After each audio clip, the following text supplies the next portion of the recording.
নগরীর বুক চিরে বয়ে যাওয়া শ্যামাসুন্দরী খালটি একসময় অনেক প্রশস্ত থাকলেও কালের বিবর্তনে তা ছোট হয়ে এসেছে। আর সচেতনতার অভাবে এটি তৈরি হয়েছে ময়লার ভাগাড় হিসেবে।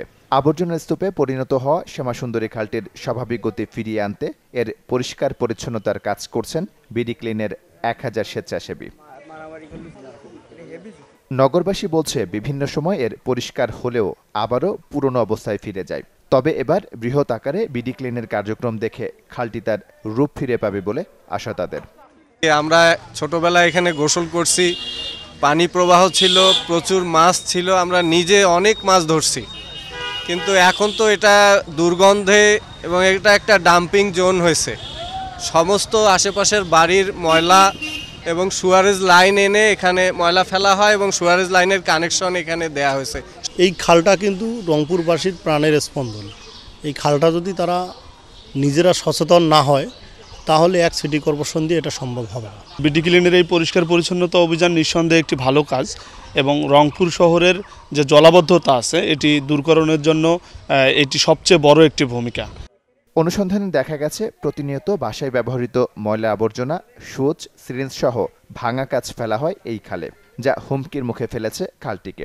পরিষ্কার পরিচ্ছন্নতার কাজে অংশ নেওয়া সদস্যরাও আহত হয়েছেন এতে।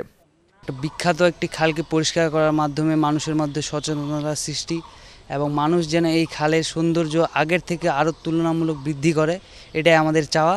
এই খাল অনেকদিন থেকেই নোংরা অবস্থায় ছিল, এটা পরিষ্কার করে আমাদের খুবই ভালো লাগছে। পানির নিচে অনেক কিছু থাকে, ওগুলোর জন্য কিছু একটু এনজয় হচ্ছে, ওখানে আমরা ড্রেসিং করে দিচ্ছি। শহরের সব ধরনের ময়লা এখানে ফেলানো হয়েছে। বিশেষ করে প্রতিবন্ধকতা হচ্ছে এখানে কাঁচ আছে, টাইলসের টুকরো সহ এখানে সমস্ত সরঞ্জাম এখানে ফেলানো হয়েছে, প্লাস্টিক দ্রব্য থেকে শুরু করে।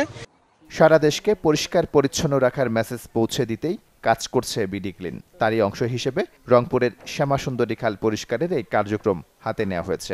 তবে তাদের এই কষ্টকে মূল্যায়ন করার অনুরোধ জানিয়ে নগরবাসীকে খালটি পরিষ্কার রাখার আহ্বান জানান তারা।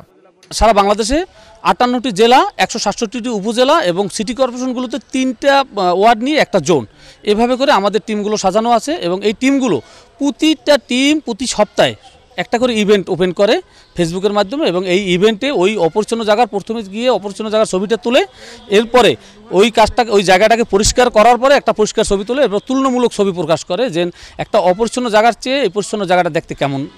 সচেতনতা বৃদ্ধি করতে খালটির পরিষ্কার পরিচ্ছন্নতা কার্যক্রম চলমান থাকবে। পাশাপাশি খালের জীবন ফিরিয়ে আনতে কার্যকর পদক্ষেপ নেওয়া হবে বলেও জানান সিটি মেয়র।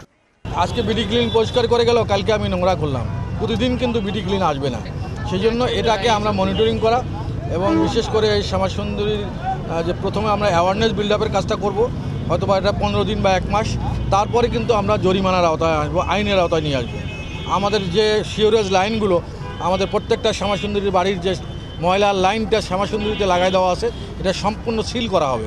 কেউ শ্যামাসুন্দরীতে কোনো নোংরা, কোনো পানি এখানে দিতে পারবে না। 1880 সালে রংপুরের জমিদার চৌধুরানী শ্যামাসুন্দরী দেবীর পুত্র রাজা জানকী বল্লভ সেন শহরের মশার উপদ্রব ঠেকাতে মায়ের নামে এই খালটি খনন করেন। Desk report, channel 24।